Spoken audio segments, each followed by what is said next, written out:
Hello grade 8s and welcome back to our second lesson on number patterns. Today's topic, what is your type? In this lesson we're going to try to figure out how to recognize what type of number pattern we're looking at and what types of rules apply depending on the pattern's type. Consider the two patterns that I have written here for you. In the first one we've got 15, 19, and 23. And in the second pattern, 4, 8, and 16. If you look carefully at these patterns, different things are happening as we move from term to term.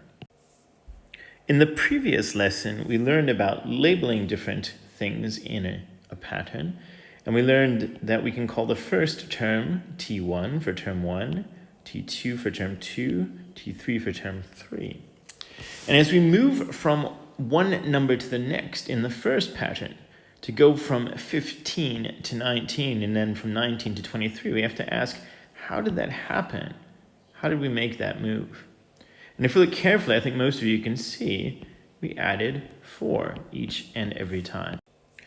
If we look at the second pattern, something different is happening, and I think it's pretty obvious what's happening. We can't say add 4 and add 4, because if we look over here, 8 plus 4 doesn't make 16. All right, that doesn't work, so we're going to have to try something else.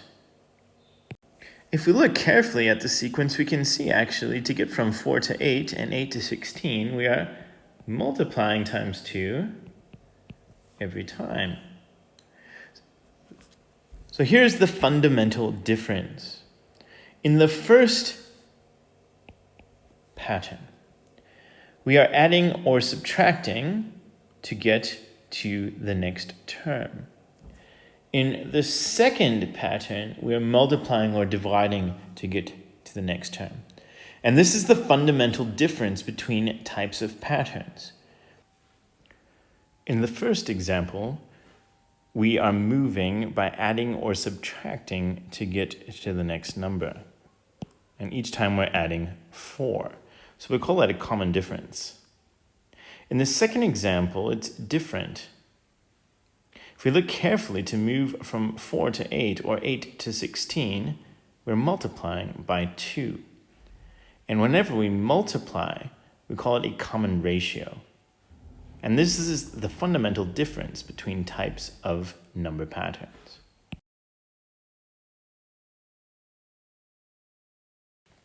So let's put all of our new knowledge to good use. Let's look at this pattern and write the rule that defines the pattern in words. Let's determine what the common difference or common ratio is, and the next 3 terms of the pattern. Pause the video for a moment and try it on your own. Here we go. So remember, with a rule, we always have to start in a certain place. And we need to state that in the rule. In this case, we're going to start at 6. From there, we need to look at what's happening in the pattern to get from term to term. So if we go from 6 to 11, 11 to 16, 16 to 21, how did we do that? If we look carefully, we add 5 each and every time. So now that's the rest of the rule. We start at 6, and then we add 5 to each term. To figure out if we have a common difference or ratio, we have to look at what's happening between each. In this case, we're adding or subtracting, so we have a common difference. And the difference is 5. So we write a common difference of plus 5 as our answer. Finally, we need to find the next 3 terms. So we're going to add 5 to each term, just like we've been doing. So 21 plus 5 is 26. Then the 26 plus 5 is 31. And the 31 plus 5 makes 36. So the next 3 terms are 26, 31, and 36. Now let's try another problem. This one is going to be different from the one we just did in a fundamental way, as you'll discover. Take a moment, pause the video, and try it on your own.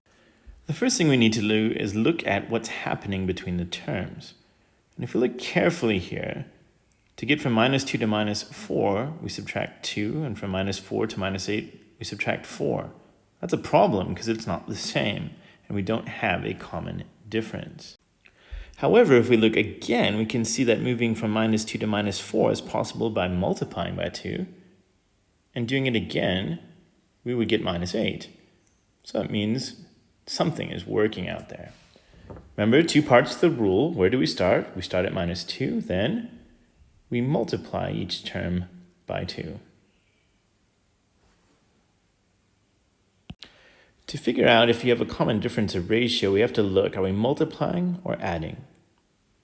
In this case, we're multiplying. So we're going to have a common ratio. And that common ratio is going to be multiplying by 2, or a common ratio of 2. Finally, we need to find the next 3 terms. And to do that, we're just going to multiply where we left off, minus 8 times 2 to get minus 16, minus 16 times 2 to get minus 32, and minus 32 times 2 to get minus 64. So the next 3 terms are minus 16, minus 32, and minus 64. And that's all there is to it. For homework and for practice, you can try exercise 2 on page 3 of the packet, or it will be attached to the post. And when you're ready and you've practiced enough and feel confident, attempt the second quiz. That's all, folks. Have a good rest of your day. Talk soon.